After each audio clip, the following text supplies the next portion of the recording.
Hello and welcome to Revisiting the Beats. I'm Gerard Hogan, a librarian at Central Washington University. This program is part of our library's celebration of National Poetry Month.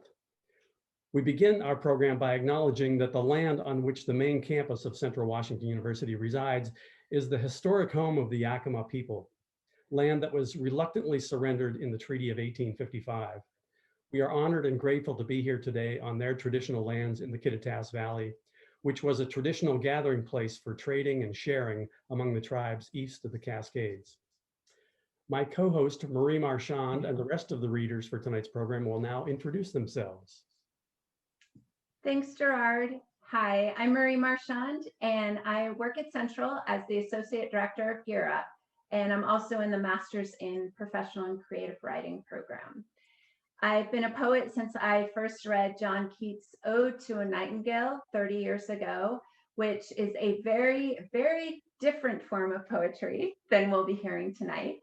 And I graduated from Naropa University, which is the home of the Jack Kerouac School of Disembodied Poetics, which was started by Allen Ginsberg and Anne Waldman.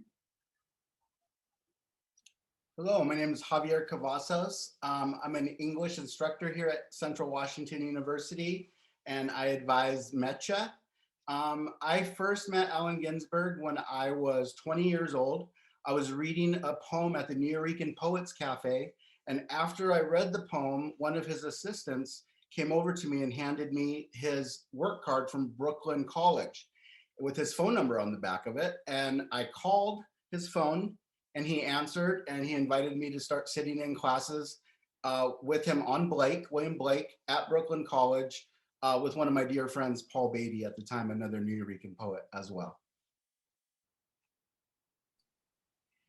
I'm Michelle Denveste. I'm the provost here at Central. I am a Russianist by training, and so I come to poetry via Russia. And I didn't know much about the beats until I moved to Fresno, California, and on various trips to San Francisco, we would visit City Lights, where I started learning more about American poetry. Okay, so my name is Richard Denner, sometimes known as Jampa Dorje. I've been a Tibetan monk. I first met Allen Ginsberg in Berkeley in 1959, where he read Howl. It was sort of fresh off the press by a couple of years. And we as teenagers had bought copies and were passing them around because they had the 4-letter words with the full word.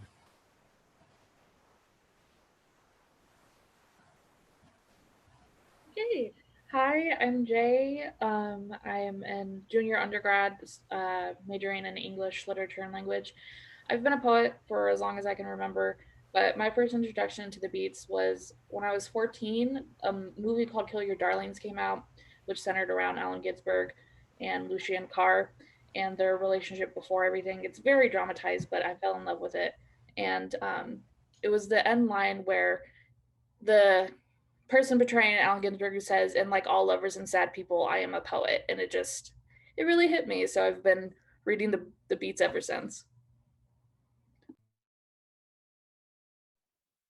Hi, I'm Leslie Call, and I am an instructor in the English department. I teach stretch English, and I first encountered the beats in high school. You gotta love high school English teachers. And I went to high school in the 70s, so all my teachers were hippies. And I didn't meet Ginsberg personally, but I am a fan. So I'm excited to be involved tonight. Thank you all. Allen Ginsberg's epic poem Howl was composed in 1954-55. An early draft was recently discovered, so you could actually buy it if you have $500,000. Howl was one of last century's most widely read poems. It was first recited at the Six Gallery in San Francisco on October 7th, 1955. Jack Kerouac called it the night of the birth of the San Francisco Poetry Renaissance. The poem was published in Ginsberg's poem collection Howl and Other Poems. That little book was number 4 in the Pocket Poet series from Lawrence Ferlinghetti's City Lights books. Ferlinghetti was arrested for obscenity for publishing it, which resulted in a trial that launched Ginsberg's career. So, on what may be the night of the birth of the Ellensburg poetry renaissance, we are proud to present Howl. Howl by Allen Ginsberg for Carl Solomon. 1.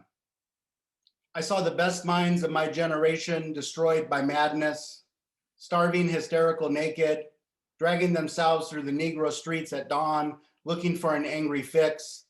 Angel-headed hipsters burning through the ancient heavenly connection to the starry dynamo in the machinery of night, who poverty and tatters and hollow-eyed and high sat up smoking in the supernatural darkness of cold water flats floating across the tops of cities contemplating jazz, who bared their brains to heaven under the El and saw Mohammedan angels staggering on the tenement roofs illuminated, who passed through universities with radiant, cool eyes, hallucinating Arkansas and Blake-like tragedy among the scholars of war, who were expelled from the academies for crazy and publishing obscene odes on the windows of the skull, who cowered in unshaven rooms and underwear, burning their money in wastebaskets and listening to the terror through the wall, who got busted in their pubic beards, returning through Laredo with a belt of marijuana for New York, who ate fire in paint hotels, or drank turpentine in Paradise Alley,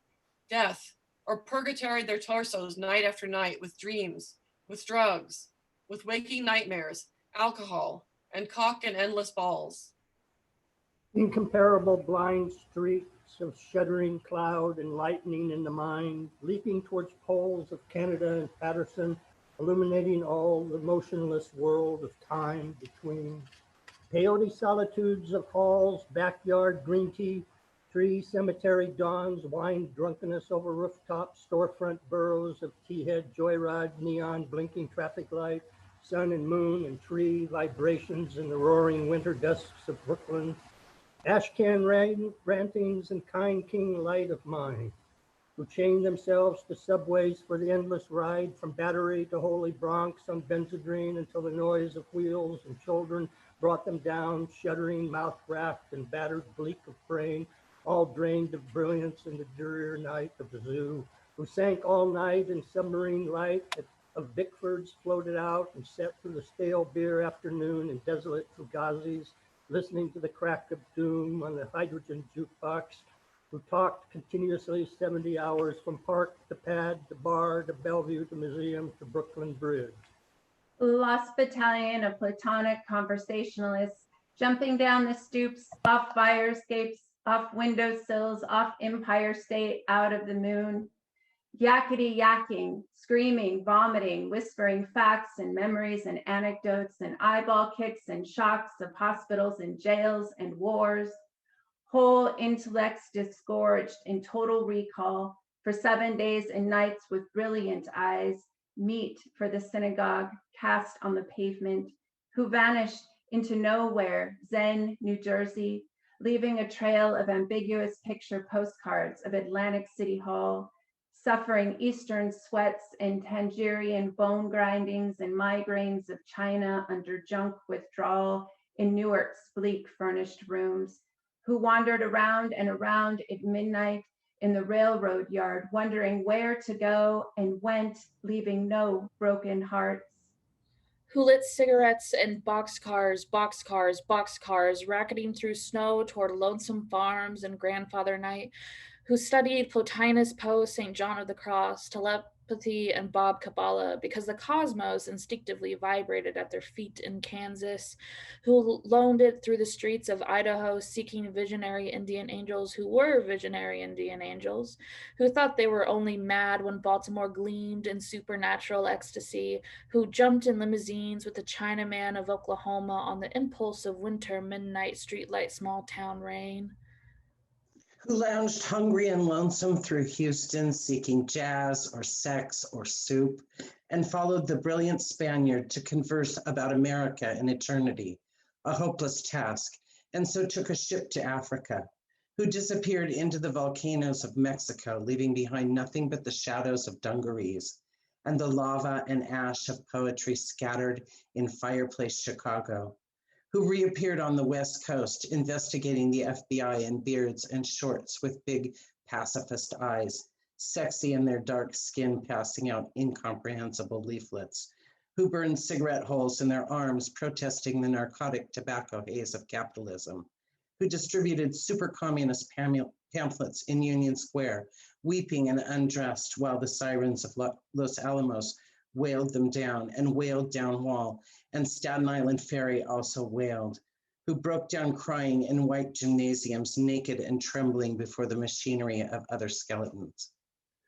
Who bit detectives in the neck and shrieked with delight in police cars for committing no crime but their own wild cooking, pederasty, and intoxication, who howled on their knees in the subway and were dragged off the roof, waving genitals and manuscripts, who let themselves be fucked in the ass by saintly motorcyclists and screamed with joy, who blew and were blown by those human seraphim, the sailors, caresses of Atlantic and Caribbean love, who bawled in the morning, in the evenings, in rose gardens and the grass of public parks and cemeteries, scattering their semen freely to whomever come who may.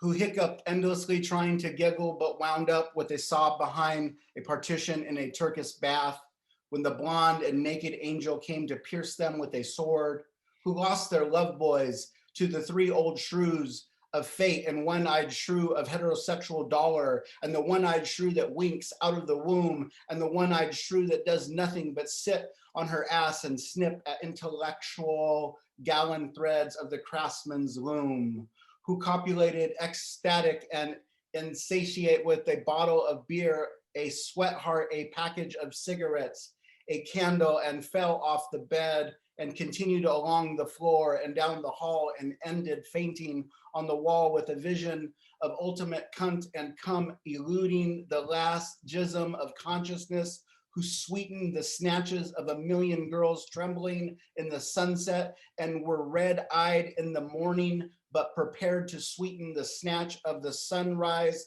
flashing buttocks under barns and naked in the lake, who went out whoring through Colorado in the Merid stolen night cars, North Carolina, secret hero of these poems, Coxman and Adonis of Denver, joy to the memory of his innumerable lays of girls in empty lots and diner backyards, movie houses, rickety rows on mountaintops in caves, or with gaunt waitresses in familiar road-sized lonely petticoat upliftings, and especially secret gas stations, solipsisms of Johns and hometown alleys too, who faded out in the vast sordid movies, were shifted in dreams, woke on the sudden Manhattan and picked themselves up out of basements hung over with heartless toque of horrors of Third Avenue iron dreams and stumbled to unemployment offices. Who walked all night with their shoes full of blood on the snowbank docks, waiting for a door in the East River to open to a room full of steam heat and opium. Who created great suicidal dramas on the apartment cliff banks of the Hudson under the wartime blue floodlight of the moon, and their heads shall be crowned with laurel and oblivion. Who ate the lamb stew of the imagination, or digested the crab at the muddy bottom of the rivers of Bowery. Who wept at the romance of the streets with their push carts full of onions and bad music.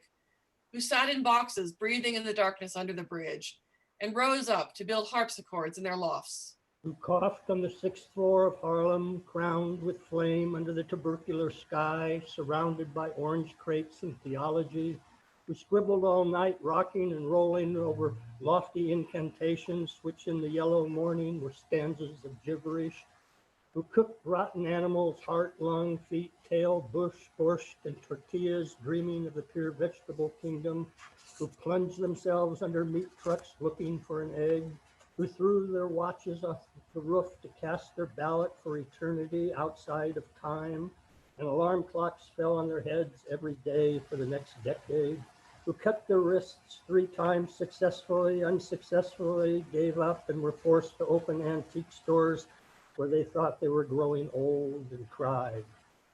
who were burned alive in their innocent flannel suits on Madison Avenue amidst blasts of leaden verse and the tanked up clatter of the iron regiments of fashion and the nitroglycerin shrieks of the fairies of advertising and the mustard gas of sinister, intelligent editors, or were run down by the drunken taxicabs of absolute reality. Who jumped off the Brooklyn Bridge, this actually happened, and walked away unknown and forgotten in the ghostly days of Chinatown soup alleyways and fire trucks, not even one free beer. Who sang out of their windows in despair, fell out of the subway window, jumped in the filthy Passaic, leaped on Negroes, cried all over the street, danced on broken wine glasses barefoot, smashed phonograph records of nostalgic European 1930s German jazz, finished the whiskey and threw up groaning into the bloody toilet, moans in their ears and the blast of colossal steam whistles, who barreled down the highways of the past, journeying to each other's hot rod Golgotha jail solitude watch or Birmingham jazz incarnation, who drove cross country 72 hours to find out if I had a vision or you had a vision or he had a vision to find out eternity.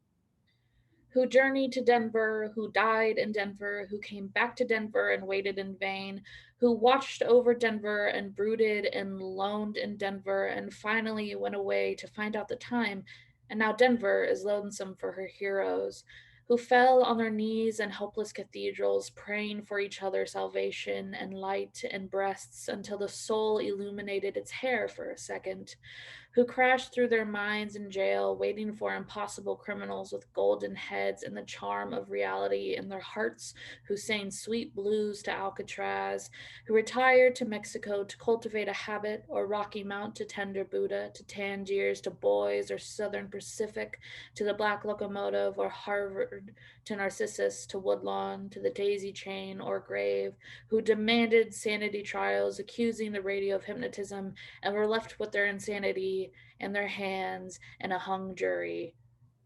Who threw potato salad at CCNY lecturers on Dadaism and subsequently presented themselves on the granite steps of the madhouse with shaven heads and harlequin speech of suicide, demanding instantaneous lobotomy, who were given instead the concrete void of insulin, metrazole, electricity, hydrotherapy, psychotherapy, occupational therapy, ping pong, and amnesia, who in humorless protest overturned only one symbolic ping pong table, resting briefly in catatonia, returning years later truly bald except for a wig of blood and tears and fingers in the visible madman doom of the war of the mad towns of the East.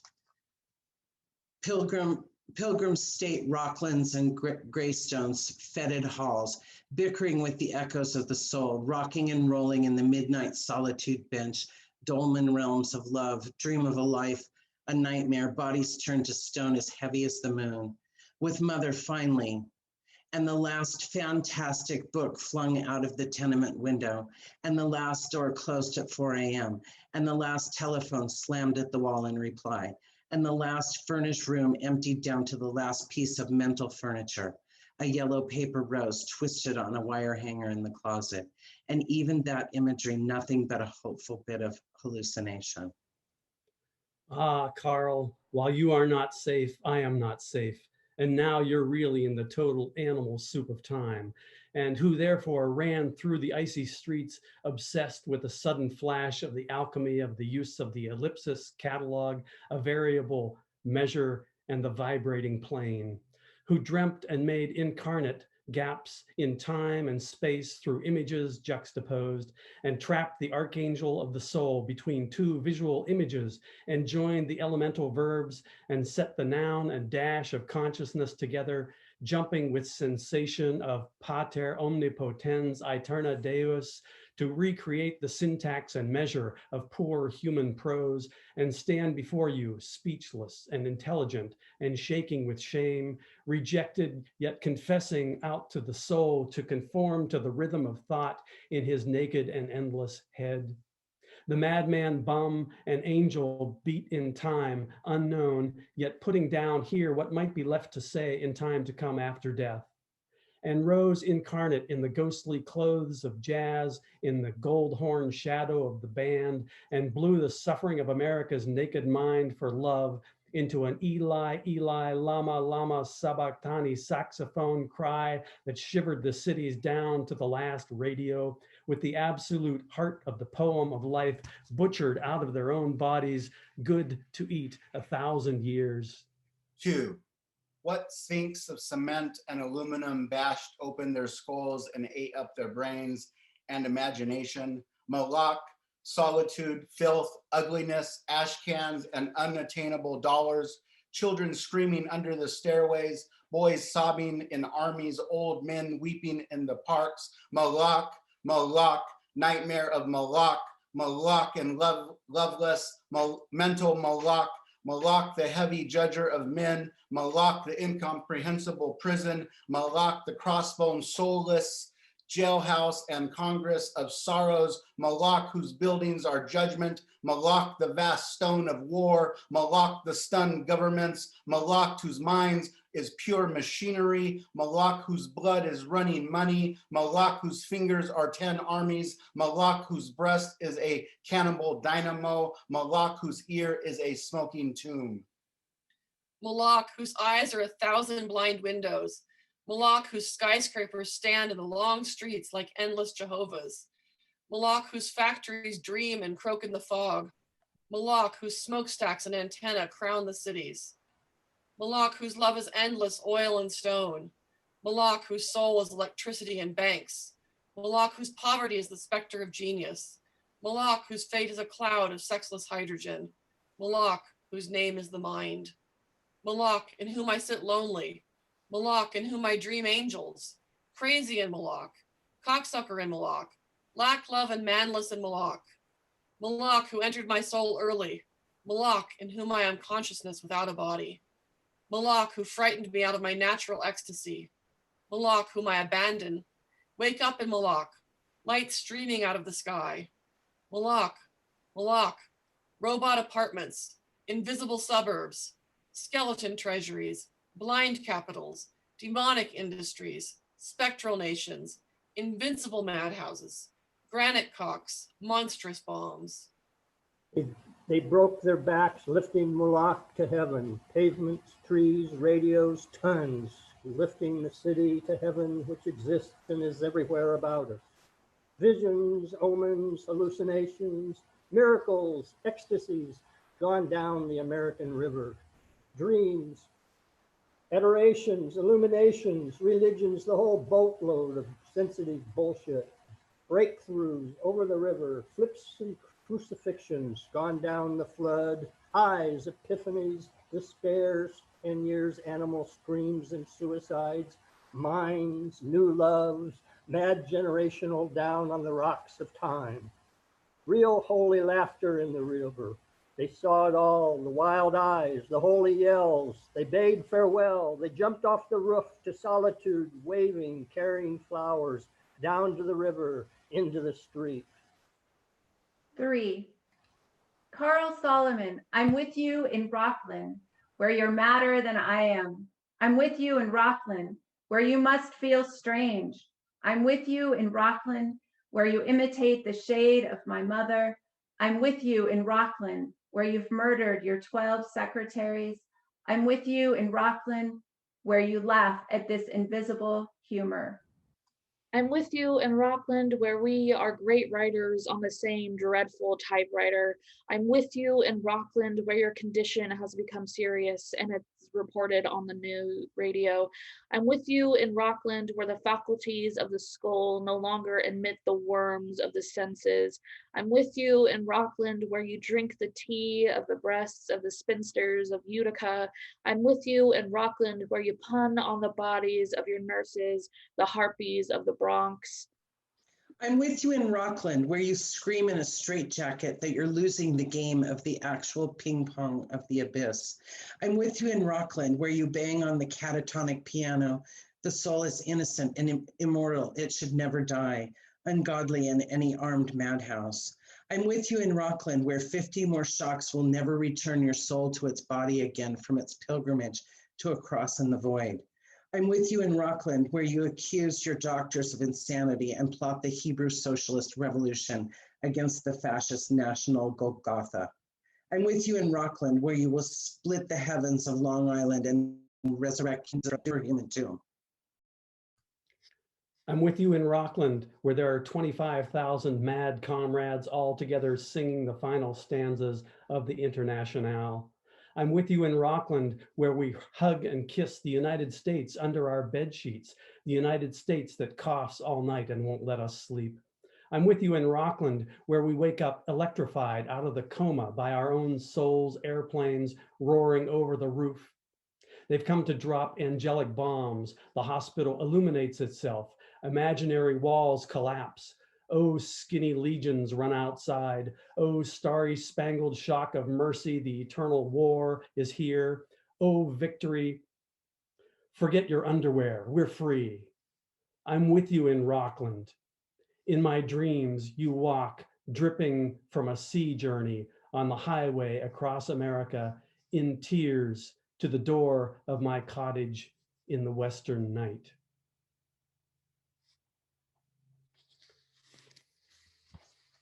After its publication, Howl was heralded by some critics as a revolutionary event in American poetry. In addition to stunning the critics, Howl also shocked the San Francisco Police Department, which, because of the graphic sexual language of the poem, declared the book obscene. In June of '57, Shigeyoshi Murao, the City Lights bookstore manager, was arrested and jailed for selling Howl and other poems to an undercover San Francisco police officer. Publisher Lawrence Ferlinghetti was also arrested. The obscenity trial attracted national attention. In the end, however, the supportive testimony of many prominent literary figures and support from the American Civil Liberties Union persuaded the judge that Howl was not obscene. Lawrence Ferlinghetti was an American poet, painter, social activist, and co-founder of City Lights Booksellers in San Francisco. His collection, A Coney Island of the Mind, was published in 1958, and we will be reading some poems from that collection right now. It has been translated into 9 languages with sales of more than 1 million copies. Ferlinghetti published many of the beat poets, but never considered himself one. In a 2013 documentary, he said, "Don't call me a beat. I was never a beat poet." When Ferlinghetti turned 100 in March of 2019, the city of San Francisco proclaimed March 24th Lawrence Ferlinghetti Day. On February 22nd of this year, he passed away at his home in San Francisco at the age of 101.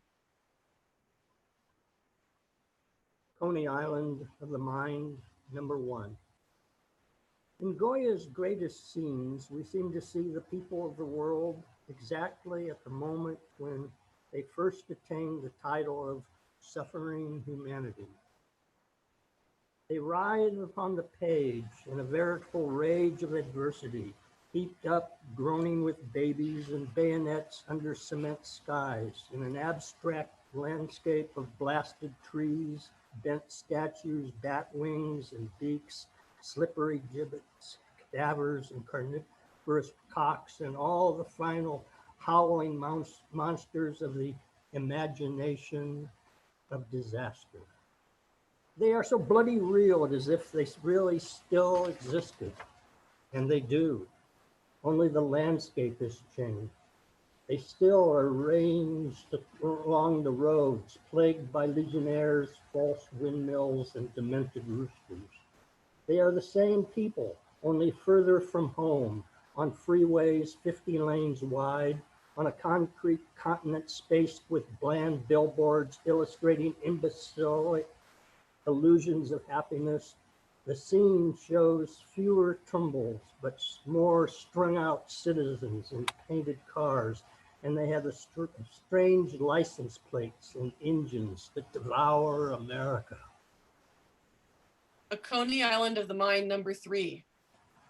The poet's eye, obscenely seeing, sees the surface of the round world with its drunk rooftops, and wooden oiseaux on clotheslines, and its clay males and females with hot legs and rosebud breasts, in rollaway beds, and its trees full of mysteries, and its Sunday parks and speechless statues, and its America with its ghost towns and empty Ellis Islands, and its surrealist landscape of mindless prairies, supermarket suburbs, steam-heated cemeteries, Cinerama holy days, and protesting cathedrals. A kiss-proof world of plastic toilet seats, Tampax and taxis, drugstore cowboys and Las Vegas virgins, disowned Indians and cinemad matrons, un-Roman senators and conscientious non-objectors, and all the other fatal shorn-up fragments of the immigrant's dream come too true and mislaid among the sunbathers. A Coney Island of the mind, number 20. The penny candy store beyond the L is where I first fell in love with unreality. Jelly beans glowed in the semi-gloom of that September afternoon. A cat upon the counter moved among the licorice sticks, and Tootsie Rolls, and oh boy gum. Outside, the leaves were falling as they died. A wind had blown away the sun. A girl ran in. Her hair was rainy. Her breasts were breathless in the little room. Outside, the leaves were falling, and they cried, "Too soon, too soon." Pictures of the Gone World, number 8. It was a face which darkness could kill in an instant. A face as easily hurt by laughter or light. We think differently at night, she told me once, lying back languidly. And she would quote Cocteau, I feel there is an angel in me, she'd say, whom I am constantly shocking. Then she would smile and look away, light a cigarette for me, sigh and rise, and stretch her sweet anatomy, let fall a stocking. Pictures of the Gone World, number 11. The world is a beautiful place to be born into. If you don't mind happiness not always being so much fun, if you don't mind a touch of hell now and then, just when everything is fine, because even in heaven, they don't sing all the time. The world is a beautiful place to be born into if you don't mind some people dying all of the time, or maybe only starving some of the time, which isn't half bad if it isn't you. Oh, the world is a beautiful place to be born into if you don't much mind a few dead minds in the higher places, or a bomb or two now and then in your upturned faces, or such other improprieties as our name brand society is prey to with its men of distinction and its men of extinction, and its priests and other patrolmen, and its various segregations and congressional investigations and other constipations that our fool flesh is heir to.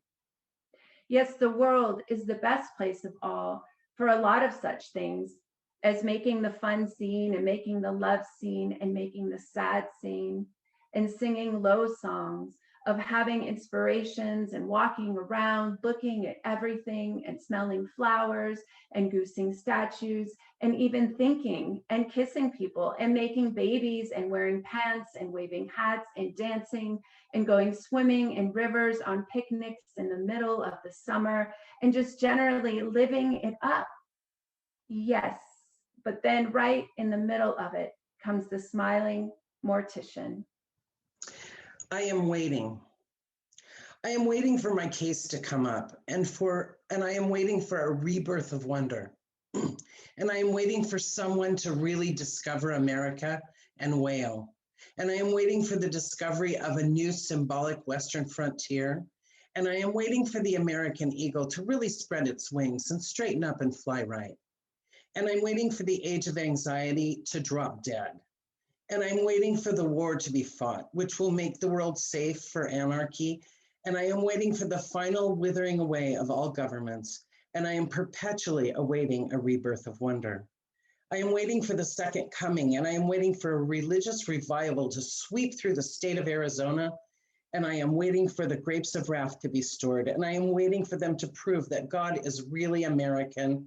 And I am waiting to see God on television, piped onto church altars, if only they can find the right channel to tune in on. And I am waiting for the Last Supper to be served again with a strange new appetizer. And I am perpetually awaiting the rebirth of wonder. I am waiting for my number to be called, and I am waiting for the Salvation Army to take over. And I'm waiting for the meek to be blessed and inherit the earth without taxes. And I am waiting for forests and animals to reclaim the earth as theirs. And I am waiting for a way to be devised to destroy all nationalism without killing anybody. And I am waiting for linnets and planets to fall like rain. And I am waiting for lovers and weepers to lie down together again in a new rebirth of wonder. I am waiting for the great divide to be crossed, and I am anxiously awaiting for the secret of eternal life to be discovered by an obscure general practitioner. And I am waiting for the storms of life to be over. And I am waiting to set sail for happiness. And I am waiting for a reconstructed Mayflower to reach America with its picture story and TV rights sold in advance to the natives. And I am waiting for the lost music and sound again in the lost continent, in a new rebirth of wonder. I am waiting for the day that maketh all things clear, and I am waiting for retribution for what American did to Tom Sawyer. And I am waiting for Alice in Wonderland to retransmit me her total dream of innocence, and I am waiting for Child Roland to come to the final darkest tower, and I am waiting for Aphrodite to grow live arms at a final disarmament conference in a new rebirth of wonder. And I am waiting to get some imitations of immortality by recollecting my early childhood, and I am waiting for the green mornings to come again. Youth's dumb green fields come back again. And I am waiting for some strains of unpremeditated art to shake my typewriter, and I am waiting to write the great indelible poem. And I am waiting for the last long careless rapture, and I am perpetually waiting for the fleeing lovers on the Grecian urn to catch up to each other at last and embrace. And I am waiting perpetually and forever a renaissance of wonder. A Far Rockaway of the Heart 2 by Lawrence Ferlinghetti. Driving a cardboard automobile without a license, at the turn of the century, my father ran into my mother on a fun ride at Coney Island, having spied each other eating in a French boarding house nearby, and having decided right there and then that she was for him entirely, he followed her into the playland of that evening, where the headlong meeting of their ephemeral flesh on wheels hurled them forever together. And I now in the back seat of their eternity, reaching out to embrace them. Thank you, Lawrence Ferlinghetti. We're gonna segue to just a quick poem by Bob Kaufman. And for those of you who don't know Bob Kaufman, it's kind of like Brian Jones to the Rolling Stones. Everyone knows Keith Richards was a great guitarist, but he stole everything from Brian Jones. And all of the beats, and especially, history's written by a certain, side, but everyone on the other side, if you were talking about history and the beats, everyone knew Bob Kaufman was the original and the heaviest of all the beats. 1, I'm sitting in a cell with a view of evil parallels, waiting thunder to splinter me into 1,000 me's. It is not enough to be in one cage with oneself. I don't want to sit opposite every prisoner in every hole. Doors roll and bang, every slam a finality bang. Doors roll and bang, every slam a finality bang. The junkie disappeared into the red noise, stoning out his hell. The odored wino congratulates himself on not smoking. Congratulations. Fingerprints left lying on the black inky gravestones. Noises of pain seeping through steel walls crashing reach my own hurt. I become part of someone forever. Wild Accents of criminals are sweeter to me than hum of cops, busy battening down the hatches of human souls, cargo, destined for ports of accusations, harbors of guilt. What do policemen eat? Socrates? Still prisoner? Old one? 3. In a universe of cells, who's not in a jail? Jailers? In a world of hospitals, who's not sick? Doctors? A golden sardine is swimming in my head. Oh, we know some things, man, about some things like jazz and jails and God. Hallelujah. Saturday is a good day to go to jail. Let me say, Saturday is a good day to go to jail, especially if you want to get laid. 7. Someone who I am is no one. Something I have done is nothing. Someplace I have been is nowhere. I am not me. What of the answers? I must find questions for. All these strange streets, I must find cities for. Thank God for beatniks. Indeed. And on that note, this concludes our program, Revisiting the Beats. Thank you for listening. I'd like to thank my cool cat host, Marie Marchand, our hipster readers, Javier Cavazos, Michelle Denveste, Jampa Dorje, Jay Kropla, and Leslie Call, and our many colleagues on campus working in the background to make this possible. It's been a gas.